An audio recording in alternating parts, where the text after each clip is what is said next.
네, 만 3세 그리고 만 5세, 3세부터 5세 반까지 유아반의 경우에는 쌓기놀이 영역, 역할놀이 영역, 언어 영역, 미술 영역, 음률 영역, 수 조작 영역, 과학 영역으로 이 보다 더 그 영아반보다는 굉장히 다양화되어 있는 부분을 알 수가 있어요. 그때 보육실은 보육교사가 보육실 전체 상황을 파악할 수 있도록 해야 하고 융통성 있게 구성할 수 있습니다. 유아의 그 수나 그 다음에 보육실의 면적에 따라서 보다 융통성 있게 구성할 수 있고, 다만 보육교사가 보육실 전체 상황을 파악할 수 있고 유아가 스스로 탐색하고 놀이에 참여할 수 있도록 구성이 되어야 되는데요. 첫 번째로 언어 영역에 관련돼서 한번 살펴보도록 하겠습니다. 자, 이제 유아는 글자에 관심을 갖고 읽기와 쓰기를 하는 시기예요. 그리고 말하기, 듣기, 읽기, 쓰기 등의 다양한 언어 활동의 기회가 제공이 되어야 되는 것은 사실입니다. 그러다 보면 어떻게 하면 아이들을 보다 더 자극을 줄 수 있을까, 그리고 편안하게 이것들을 접근할 수 있을까로 보육실이 구성이 되어야 되는 거죠. 그래서 언어 영역은 조용하고 아늑한 공간의 구성을 할 필요가 있어요. 다양한 종류의 그림책, 손인형, 테이블 인형, 그리고 또 직접 녹음, 마이크, 이름카드, 인형극 틀 등 다양한 부분들이 정리가 되어야 될 부분이 있는 거예요. 그래서 아동들이, 유아들이 이러한 부분을 가지고 읽고 쓰고 듣고 부분들을 다 경험해 볼 수 있는 다양한 언어 활동의 기회를 제공해야 되는 거죠. 그러다 보니 이름카드, 인형극 틀, 신문, 잡지, 연필, 사인펜, 색연필, 종이 종류도 굉장히 다양하게 활동 자료를 제공하여서 언어 영역의 활동이 골고루 이루어질 수 있도록 언어 영역을 구성해야 한다라고 되어 있습니다. 자, 다음으로는 수 조작 영역으로 한번 넘어가 보도록 하겠습니다.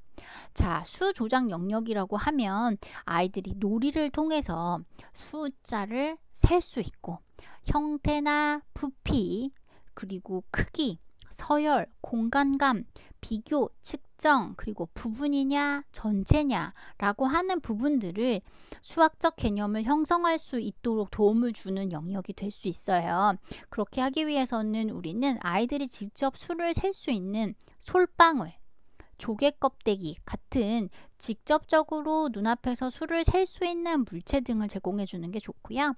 양팔 저울을 통해서 어떤 무게감을 측정할 수 있도록 도움을 줄 수 있겠죠. 그리고 퍼즐, 그룹 게임을 통해서 진행할 수 있는 것, 큰 글자의 시계, 숫자 카드 등을 제공하면 아이들의 이 수 조작 그리고 수학적인 개념을 형성하는 데 도움을 줄 수 있겠습니다. 또 이러한 수 조작 영역은 조용한 영역에서 개인이 또는 그룹 활동이 가능할 수 있도록 책상과 공간을 배치하는 것이 좋죠. 그리고 더욱 중요한 건 유아가 자발적으로 활동할 수 있도록 하는 것이 중요합니다. 이 수 조작 영역에서 그러니까 유아가 자기가 직접 자발적으로 활동을 할 수 있도록, 그리고 조용한 분위기 내에서 이런 활동을 할 수 있도록 책상과 공간을 마련해주고, 거기서 아동들이 유아가 직접 수를 세고 형태나 크기 또는 부피를 비교할 수 있고 서열감 등을 확인할 수 있도록 정리해 주는 것이 중요할 부분이라고 생각이 됩니다. 자, 다음은 과학 영역으로 한번 넘어가 보도록 하겠습니다. 과학에서 제일 중요한 것은 호기심을 가지고 유아가 직접 탐색 그리고 실험, 조사해 볼 수 있는 기회를 제공해 줄 수 있어야 된다라는 거죠. 그러면 우리가 직접 이것을 어떻게 살펴볼 수 있을까에 관련된 어떤 기구들을 주는 것이 좋겠죠. 그래서 살펴보면 거울, 그리고 자석, 돋보기, 현미경 등 관찰 및 측정 도구를 기본 자료로 제공하는 것이 굉장히 중요할 것 같아요.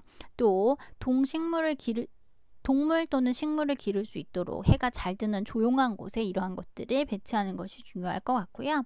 과학과 관련된 도서들과 함께 이것들을 자기가 보고 또 확인해 볼 수 있고 관찰해 볼 수 있도록 관찰 기록지, 필기 도구, 화보 등을 함께 제공한다면 아동들이 또는 유아들이 호기심을 가지고 직접 탐색, 실험, 조사해 볼 수 있겠죠. 그래서 거울, 자석, 돋보기, 현미경 또 필요한 관련 도서들, 그리고 이것을 직접 기록해 볼 수 있는 관찰 기록지, 또 필기도구 등등이 여기에 들어가 있다면 아이들의 과학적 호기심을 훨씬 더 자극해 볼 수 있도록 구성이 될 수 있을 것이다 라고 이야기할 수 있습니다. 자, 다음은 역할놀이 영역으로 한번 가보도록 할게요. 역할놀이 하면 여러분 싱크대, 작은 아이들 몸에 맞는 싱크대 모형 기억이 나시죠? 그리고 소품용 장집과 같이 옷을 걸 수 있는 뭐 그런 장들, 화장대, 테이블, 의자 등 어린이집이나 유치원에서 경험해 보신 적 있으시죠? 뭐 이러한 부분들로 교구들이 되어 있고, 숟가락, 포크, 젓가락, 플라스틱 칼, 뒤집개, 냄비, 프라이팬, 토스터, 이거 다 싱크대 모형과 함께 있잖아요. 전자레인지, 세탁기, 청소기 등과 같은 소꿉놀이 용품을 함께 넣어주는 것이 좋죠. 그리고 유아가 직접 의상을 입을 수 있도록 각종 역할놀이 의상들, 그리고 병원에서 의사 가운이라든지 간호사에 관련된 옷이라든지 뭐 이런 것들도 직접 아동들이 입어볼 수 있도록 역할놀이 의상들을 배치하면 더욱더 흥미롭게 그 놀이가 진행이 될 수 있을 것 같고요. 미용실 놀이, 뭐 드라이기 모양, 그 다음에 뭐 그 머리를 동그랗게 말 수 있는 여러 가지 도구들, 뭐 이런 것들, 그리고 뭐 생선, 과일, 빵, 모형 등 이렇게 되어 있어서 가게 놀이를 할 수 있도록 하는 부분, 뭐 마트, 카트 같은 것들도 있으면 더 좋겠죠. 그래서 주제별 놀이용품들을 제공해서 아이들이 직접 더욱더 역할에 몰입해서 놀이를 할 수 있도록 하는 부분들이 좋을 것 같아요. 그 다음에 역할놀이 영역은 쌓기놀이를 통해서 구성물을 만들어 놀이할 수 있도록 하기 위해서 쌓기놀이 영역 근처에 배치하면 훨씬 더 좋다라고 이야기하네요. 그러니까 이러한 부분들이 연계가 되어서 서로 그 구성물을 만들어 놀이할 수 있도록 아이들의 사고나 어떤 생각들이 보다 더 확장될 수 있겠죠. 이렇게 연계되는 부분들이 있다면. 그래서 이 역할놀이 영역과 쌓기놀이 영역이 근접 지역에 있었으면 더 좋을 것 같다라고 이야기하고 있죠. 저는 역할놀이 영역 같은 경우에서 미용실 놀이에 되게 집중했었던 기억이 나요. 그 친구들하고 놀 때, 그래서 제가 직접 이렇게 머리를 말아주고 빗어주고 묶어주고 뭐 이런 것들을 아주 열심히 놀이했던 그 기억이 나고요. 그리고 그 머리를 대어주었던, 가만히 앉아서 누군가가 가만히 앉아서 그 머리를 하는 사람 역할을 담당해야 제가 머리를 직접 말아주는 역할을 할 수가 있잖아요. 그래서 그때 그 친구한테 되게 고마움을 느꼈던 기억 하나랑, 그 다음에 나는 계속 이것을 하고 싶다, 친구가 계속 머리를 대어주었으면 좋겠다, 뭐 이런 생각을 했던 적이 있었던 것 같아요. 그래서 뭐 아주 오래전 기억이기 때문에 또 이런 기억이 남아있는 거에서 빗질을 굉장히 열심히 했던 그 기억이 저한테는 남아있네요. 싱크대에는 잘 가지 않았던 것 같은데 어땠는지 정확하게는 잘 모르겠습니다. 다음은 쌓기놀이 영역으로 한번 가볼게요. 쌓기놀이 같은 경우에는 뭐 요새는 굉장히 다양하죠. 블록의 종류가 플라스틱으로 된 것도 있고, 나무로 된 것도 있고, 자석으로 된 것도 있고, 뭐 다양한 부분들이 있는데 이것들도 결국 소음을 발생할 수가 있잖아요. 쌓다 보면 쓰러지고 하다 보니까. 그래서 꼭 카펫을 깔아서 쌓기놀이 시에 발생할 수 있는 소음을 예방할 수 있는 그 부분이 반드시 필요하고, 지금 방금 말씀드린 대로 종이블럭, 유니트블럭, 할로우블럭, 와플블럭 등 다양한 블럭들과 함께 도로 표지판, 사람 및 동물 모형 등의 소품을 함께 제공하면 훨씬 더 흥미를 유발할 수 있겠죠. 그리고 쌓기놀이에 관련된 사진이나 화보 등을 이렇게 영역에 붙여주면 저렇게 할 수도 있겠구나 라고 유아의 흥미를 높이는 데 도움이 줄 수 있기에 관련 자료들을 붙여주는 것도 도움이 되겠다라고 정리가 되어 있습니다. 이것이 바로 쌓기놀이 영역까지의 내용이고요. 다음은 우리가 미술 영역으로 한번 가보겠습니다. 자, 아까 미술 놀이 그 흥미 영역을 어떻게 구성할까 할 때 미술 영역은 물이 있고 또 조용한 곳에 정리가 되면 좋겠다라고 이야기를 했었잖아요. 그래서 물이 있고 미술 활동에 집중할 수 있는 통행량 적은 곳에 미술 영역을 배치하는 것이 좋다라고 되어 있죠. 그래서 미술 활동 후에 작품을 또 말리거나 물감을 만약에 사용했다면 전시할 수 있는 공간도 함께 계획이 되어지면 훨씬 더 좋고, 전시할 경우에 유아들이 바라봤을 때 잘 보이는, 유아들의 눈높이에 맞는 그 공간에다가 전시를 하는 것이 좋겠다라고 정리가 되어 있습니다.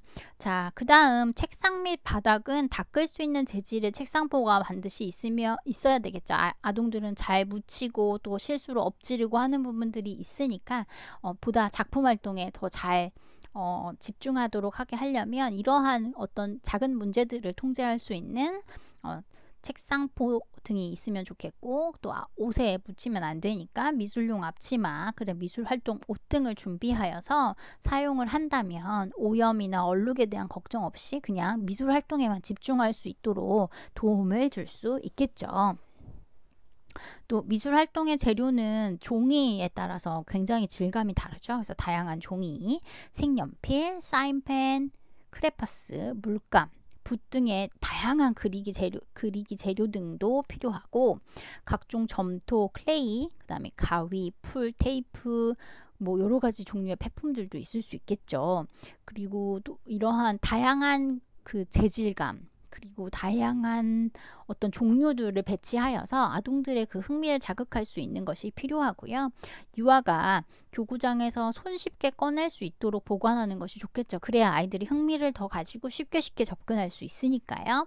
그리고 미술 작품을 말리거나 전시할 수 있는 공간 앞에서 이야기를 했고, 그 눈높이에 맞춰야 되는 것도 분명히 이야기를 했습니다. 얼마나 자랑스럽겠어요. 그리고 그렇게 하다 보면 관심이 더 갖고 더 잘하고 싶은 욕구들이 생길 수 있겠죠. 그래서 아동들이 충분히 그 미술 활동에 집중할 수 있도록 다른 그 문제점들을 미리 제거해 주는 것이 훨씬 더 좋고, 또 본인의 활동을 작품으로 보여줄 수 있는 것까지 연계하여서 또 진행을 한다면 아동들의 흥미를 훨씬 더 높일 수 있겠죠. 자, 다음은 음률 영역으로 한번 넘어가 보도록 하겠습니다. 음률 영역은 활동적인 공간에 배치하는 것이 좋겠죠. 그리고 노래 부르기, 악기 연주하기, 움직임으로 표현하기 등의 활동이 이루어지는 그 공간이잖아요. 그렇기 때문에 보다 활동적인 공간에 배치하는 것이 좋다라고 이야기할 수 있고요. 피아노, 기타, 우쿨렐레 등 교사용 악기와 함께 장단을 맞출 수 있는 탬버린, 실로폰, 북, 장구, 소고, 핸드벨, 리듬 막대 등의 유아용 악기도 필요하고요.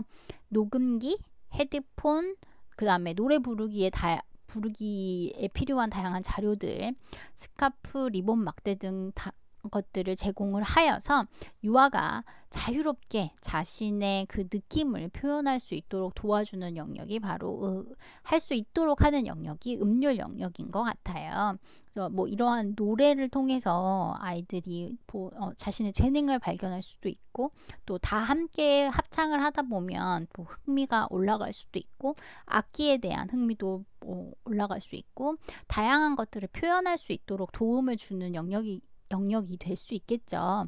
그래서 자유롭게 자신의 생각과 느낌을 표현할 수 있도록 만들어 주어서 활동적인 공간에 배치하는 것이 훨씬 더 좋겠다라고 이야기할 수 있습니다. 우리가 이제 이번 시간에 들어서면서 이야기했던 게 있어요. 이번 그 수업에 그 영역은 두 가지로 나뉘어지는데 어떻게 영역을 구성할 것인가에 관련된 이야기였죠. 그래서 그 구성에 관련돼서 영아와 유아를 나누어서 각각 대상 발달에 맞게 영아면 영아, 유아면 유아에 따라서 보육실을 구성하는 내용들을 함께 알아보았죠. 그래서 영아 같은 경우에는 어떤 식으로 구성이 되었었냐면, 일단 일상생활 영역이 영아한테는 들어가 있었어요. 그래서 수유, 낮잠, 기저귀 등을 갈 수 있는 편안한 환경, 그리고 신체 자극을 할 수 있는 신체, 언어, 감각 탐색, 표현, 역할 및 쌓기 영역 까지 구성이 되어 있었고요. 유아 같은 경우에는 언어 영역, 수 조작 영역, 과학 영역, 역할놀이 영역, 쌓기놀이 영역, 미술 영역, 음률 영역으로 보다 확장되어 있는 것을 살펴볼 수가 있습니다. 영아 또는 유아의 발달 단계에 맞게 보육실 환경이 구성이 되어져 있어야 한다라는 것의 첫 파트의 목적이 될 수가 있겠죠. 본 수업에.